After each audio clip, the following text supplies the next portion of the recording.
Welcome back, everybody. Chef David here from the New Wave Studio Kitchen. And today I'm going to show you something that most people don't realize they can do with their pressure cooker. Right here is our 8-quart NutriPot. This is one of my favorites for the size. I think our most popular is our 6-quart, but I actually really love this one at home. And always around the holidays when I have people over, I like the house to smell good.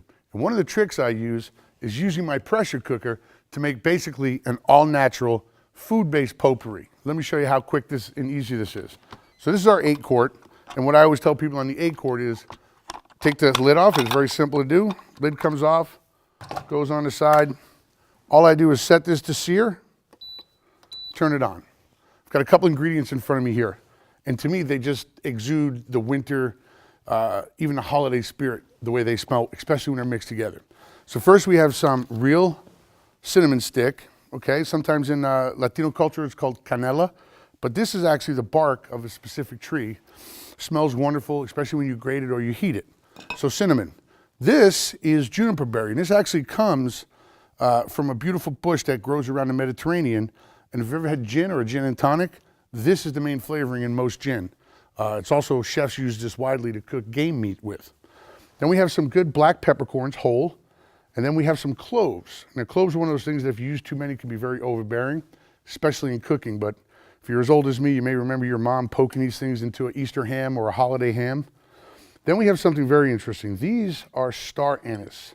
I don't know if you can see these here, but they're really cool. Now this is comes from Asian culture. It's very closely associated with Chinese cuisine. It smells amazing, and they're actually not that difficult to find. You can grate them up, or you can use them whole. So that's what we'll do. Last but not least, these are bay leaves. Now, we all know the dried bay leaves in the little jars, you're crumbly and they're papery, they don't smell like much. If you can find fresh bay leaves and they're becoming more common, get them. And all you have to do is just wrinkle them up a little bit to release the oil, and it smells amazing. So look, all I do is I've set this on sear, the bottom gets pretty hot. 2 teaspoons of black peppercorn, 2 teaspoons of fresh cloves. This is about 1.5 tablespoons of the star anise. And this is 2 big tablespoons of juniper. And all we do is just let that sit in there. This couldn't be simpler. The bay leaves go in. There's 5 or 6 fresh bay leaves there. You could use the dry, but I prefer the fresh. And then canela sticks or cinnamon sticks, use as many as you want. I have 4 because these are actually the long ones. I get these from a specific market, but most of the ones you see in the supermarkets are cut pretty short. So use as many as you want. Depends on how much cinnamon.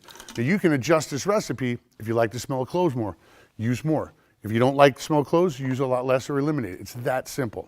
So then what I do is just 2.5 quarts of water goes in on a sear. This could not be simpler. It makes the whole house smell like the holidays. It smells amazing. So it's on sear. We set it once the sear goes off. Then I'm just gonna switch it to slow cook. I'll show you how to do that. Turn the sear off. Goes to slow cook, and the default is 4 hours. I can let it go for 4 hours or I can lower it, but I'll just let this go for 4 hours. And probably in about an hour, we'll have the most amazing simmering potpourri broth, making the whole studio kitchen, and hopefully your home too, smell like the holidays.